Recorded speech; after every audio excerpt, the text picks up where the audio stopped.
वासुदेवाय नमः। नमस्कार दोस्तों, आप सभी का स्वागत है हमारे अपने YouTube चैनल पर। आज के इस वीडियो में हम सुनने वाले हैं देवशयनी एकादशी की व्रत कथा। वीडियो शुरू करने से पहले आप सभी से मेरी रिक्वेस्ट है, अगर आप मेरे इस चैनल पर पहली बार हैं तो प्लीज़ मेरे इस चैनल को सब्सक्राइब ज़रूर करें। हिंदू कैलेंडर के अनुसार आषाढ़ माह में दो एकादशी आती है, एक शुक्ल पक्ष में और दूसरी कृष्ण पक्ष में। आषाढ़ शुक्ल पक्ष की एकादशी को देवशयनी एकादशी या हरिशयनी एकादशी के नाम से जानते हैं। तो चलिए जानते हैं देवशयनी एकादशी की व्रत कथा। धर्मराज युधिष्ठिर ने कहा, हे केशव, आषाढ़ शुक्ल पक्ष एकादशी का क्या नाम है? इस व्रत को करने से विधि क्या है और किस देवता का पूजन इस एकादशी में किया जाता है?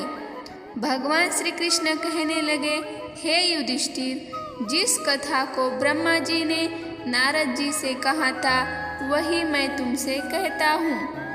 एक बार देव ऋषि नारद जी ने ब्रह्मा जी से इस एकादशी के विषय में जानने की उत्सुकता प्रकट की।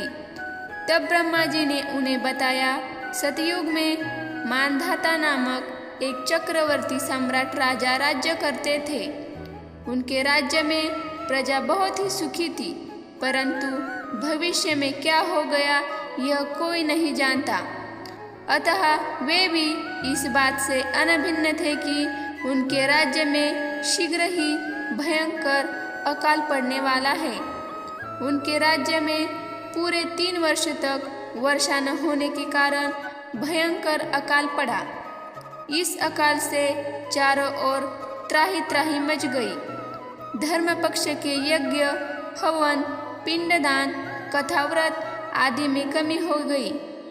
जब मुसीबत पड़ी हो तो धार्मिक कार्यों में प्राणी की रुचि कहाँ रह जाती है। प्रजा ने राजा के पास जाकर अपनी वेदना की दुहाई दी। राजा तो इस स्थिति को लेकर पहले से ही दुखी थे। वे सोचने लगे कि आखिर मैंने ऐसा कौन सा पाप कर्म किया है जिसका दंड मुझे इस रूप में मिल रहा है।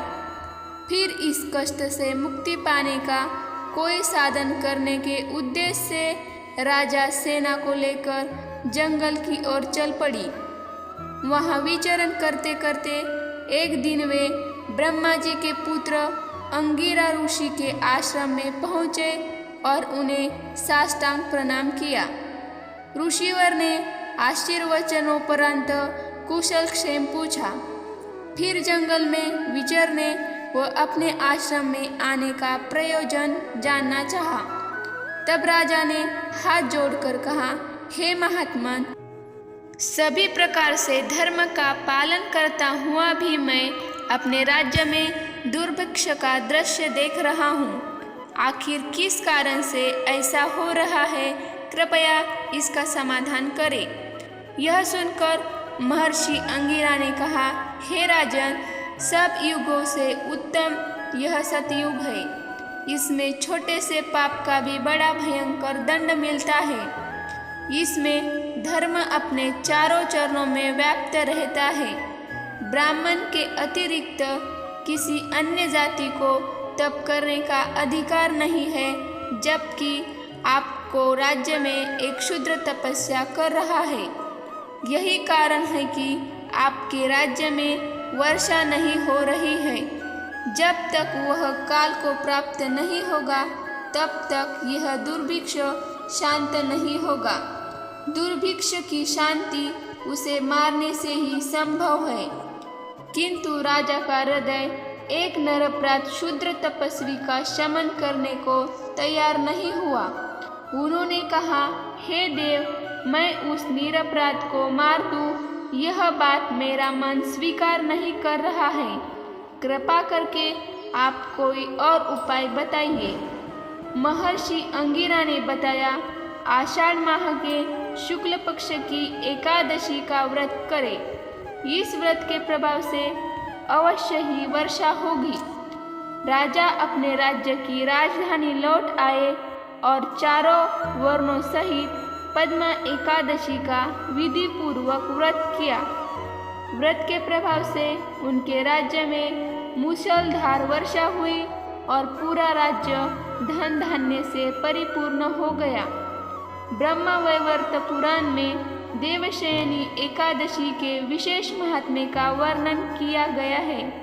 इस व्रत से प्राणी की समस्त मनोकामनाएं पूर्ण होती है। यह थी देवशयनी एकादशी की व्रत कथा। उम्मीद है आपको यह वीडियो पसंद आया होगा। मेरे वीडियो के अंत तक बने रहने के लिए आप सभी का बहुत बहुत धन्यवाद।